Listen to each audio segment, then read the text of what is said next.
Welcome back to my channel అండి. ఇవాళ paneer butter masala curry restaurant స్టైల్లో చేయబోతున్నాను. ఇది రోటీలోకి అన్నంలోకి చాలా రుచిగా ఉంటుంది. దీనికి కావాల్సిన ఇంగ్రీడియంట్స్ వచ్చేసి కాజు తీసుకోండి, ఒక గుప్పెడు లేదా మీ గ్రేవీకి సరిపడా తీసుకోండి. అలాగే పన్నీర్ని చిన్న చిన్న ముక్కలుగా కట్ చేసి పెట్టుకోండి. ఒకవేళ క్రీమ్ ఉంటే మీరు క్రీమ్ తీసుకోండి. నేను ఇక్కడ అమూల్ ఫ్రెష్ క్రీమ్ తీసుకున్నాను. తర్వాత ఒక కప్పు ఉల్లిపాయలు, కసూరి మేతి, 3 ఇలాచీ, 2 చెక్క, 6 లవంగాలు రెడీగా పెట్టుకోండి. తర్వాత ఒక కప్పు టమాటా కట్ చేసి రెడీగా పెట్టుకోండి. ఒక చిన్న ఉల్లిపాయని చిన్న ముక్కలుగా కట్ చేయండి. 3 పచ్చిమిర్చి, కరివేపాకు అవసరం అవుతుందండి.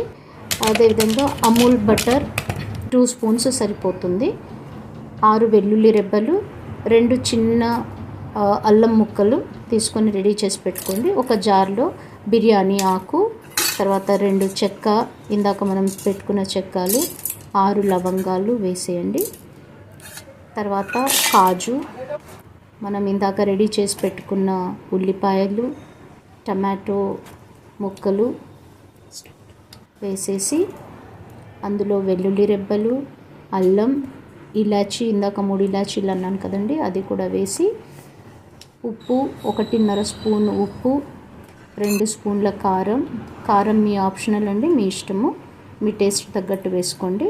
1 స్పూన్ గరం మసాలా, ధనియాల పౌడర్ 1 స్పూను, 1/2 టేబుల్ స్పూన్ పసుపు వేసి దీన్ని పేస్ట్ లాగా చేసుకోండి.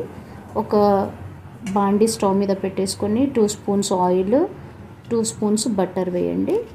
బటర్ మెల్ట్ అయ్యాక మనం ఇందాక చిన్నగా కట్ చేసి పెట్టుకున్న ఉల్లిపాయలు ఉన్నాయి కదండి, అవి వేసేసి పచ్చిమిర్చి, తర్వాత కరివేపాకు కూడా వేసి బాగా కలిపి మగ్గనివ్వండి. ఇది బాగా మగ్గినాక ఇందులో మనం ఆల్రెడీ రెడీగా చేసి పెట్టుకున్న పేస్ట్ ఉంది కదండి, పేస్ట్ వేసేసి దానిలో ఉన్న నీళ్ళు కొంచెం నీళ్ళతో శుభ్రంగా దానికి కొంచెం నీళ్ళు కూడా యాడ్ చేసి వేసేసేయండి. వేసి ఇక్కడ ఉప్పు టేస్ట్ చూసుకోండి. 5 మినిట్స్ మగ్గనివ్వండి. 5 మినిట్స్ మగ్గినాక మనం ఇందాక రెడీ చేసి పెట్టుకున్న పన్నీర్ ముక్కలను కూడా వేసేసేయండి. వేసేసి బాగా కలపండి. ఎక్కువగా కలపకండి, ముక్కలు విరిగిపోతాయి. తర్వాత కసూరి మేతి వేసేయండి, క్రష్ చేసి వేయండి. సన్నగా తరిగిన కొత్తిమీర తరుగు ఉంది కదండి, అది కూడా యాడ్ చేయండి. యాడ్ చేసి కలిపేసి 10 మినిట్స్ బాగా మగ్గనివ్వండి. మూత పెట్టేసి మగ్గినాక దీన్ని సర్వింగ్ బౌల్లోకి తీసుకుని